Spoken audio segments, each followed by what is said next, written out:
বাঙালির হেসেলে আপনাদের সবাইকে স্বাগত। আজকে বানাবো মুগের বড়া পোস্ত। নিরামিষ দিন হোক বা গরমের দুপুর, দুটোতেই বানিয়ে ফেলতে পারেন এই রেসিপিটি। চলুন দেখা যাক কিভাবে বানাবো। প্রথমেই যেটা লাগবে সেটা হচ্ছে ঝিঙে। ঝিঙেটাকে আমি এইরকম টুকরো টুকরো করে কেটে নিয়েছি, আর ঝিঙেটা একটু কচি হলে এটা খুব ভালো লাগে। আর এখানে নিয়েছি মুগের ডালটা আমি সারা রাত ভিজিয়ে রেখেছি, আপনারা 4-5 ঘন্টাও ভিজিয়ে রাখতে পারেন। আর নিয়েছি পোস্ত বাটা, আর এখানে আছে কালো জিরে এবং কয়েকটা কাঁচা লঙ্কা। এবার এই ডালটাকে আমি একটি মিক্সিং জারে নিয়ে নিয়েছি এবং এটাকে আমি বেটে নেব। খুব মিহি করে বাটবো না, একটু দানা দানা রেখে বাটবো। দানা দানা থাকলে বড়াটা খেতে বেশ ভালো লাগে। এবার এটাকে আমি একটা পাত্রে রেখে অল্প একটু নুন দিয়ে খুব ভালোভাবে ফেটিয়ে নেব। তেলটা আমি আগেই গরম করতে দিয়ে দিয়েছিলাম। একটা দানা ফেলে দেখব ঠিকঠাক করে গরম হয়ে গেছে কিনা। এটা গরম হয়ে এসেছে। এবার আমি বড়াগুলোকে এক এক করে ভাজতে দিয়ে দেব।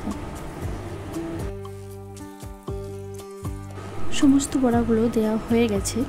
এবার আমি এটাকে একটুক্ষণ অপেক্ষা করব, একটু হালকা লাল লাল হওয়া পর্যন্ত। এটা লাল লাল হয়ে এসেছে। এবার আমি এটাকে উল্টে ফেলবো। উল্টে ফেলে আরেকটা দিকেও খুব ভালোভাবে ভেজে নেব। ভাজা হয়ে গেছে। এবার আমি এটাকে তুলে নেব।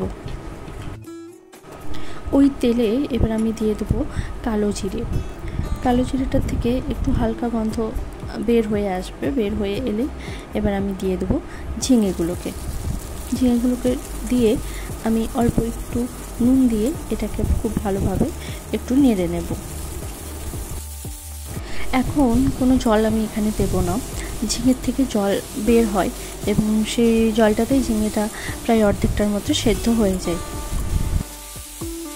এই দেখুন, ঝিঙের থেকে জল বের হয়ে গেছে। এবার এই জলটা যতক্ষণ না পর্যন্ত পুরোপুরি মরে যাচ্ছে ততক্ষণ আমি এটাকে এভাবে একটু একটু করে নাড়তে থাকবো। জলটা প্রায় শুকিয়েই এসেছে আর ঝিঙেটাও হালকা ভাজা হয়ে গেছে। এবার আমি এখানে 1 কাপের মতো জল দিয়ে দেব। খুব বেশি জল দেব না, ঝিঙেটা অলরেডি সেদ্ধ হয়েই আছে একটু, তাই বাকিটা সেদ্ধ করার জন্য 1 কাপের মতো জল দেব। এবার এটাকে ঢাকা দিয়ে 5 মিনিটের মতো মিডিয়াম ফ্লেমে রেখে দেব। 5 মিনিট পর ঢাকনা খুলে দেখুন এখানে জলটা প্রায় অর্ধেকটা হয়েই এসেছে। আর একটা ঝিঙেকে আমি দেখব সেদ্ধ হয়ে গেছে নাকি ভালোভাবে। এখানে ঝিঙেটা খুব ভালোভাবেই সেদ্ধ হয়ে গেছে, কাটা যাচ্ছে। এবার আমি পোস্ত বাটাটা দিয়ে দেবো এর মধ্যে। এখানে লঙ্কাটা আপনারা আগেই দিয়ে দেবেন। আমার বাড়িতে ছোট বাচ্চা থাকার কারণে আমি লঙ্কাটা শেষেই দেই, তাই আপনারা লঙ্কাটা আগেই দিয়ে দেবেন। পোস্তটাকে ভালোভাবে মিশিয়ে এবার আমি বড়াগুলোকে এর মধ্যে দিয়ে দেব। তারপর বড়াগুলোর সাথে আবার একটু ভালো করে মিশিয়ে দেব। বড়াটা দেওয়ার পর এবার আমি দিয়ে দেবো কাঁচা লঙ্কাটা দিয়ে আর অল্প একটু জল দিয়ে এটাকে 1 মিনিটের মতো আমি একটু ফুটিয়ে নেব। নুনটা কম হয়েছে, তাই আবার অল্প পরিমাণে একটু নুনটা আমি দিয়ে দিলাম। এটা হয়ে এসেছে। নামানোর আগে আমি অল্প একটু কাঁচা সরষের তেল দিয়ে দেবো। কাঁচা সরষের তেলের গন্ধটা খুব সুন্দর লাগে পোস্ততে। এবার আমি এটাকে একটি পাত্রে নামিয়ে নেব। রান্নাটি কেমন লাগলো জানাবেন।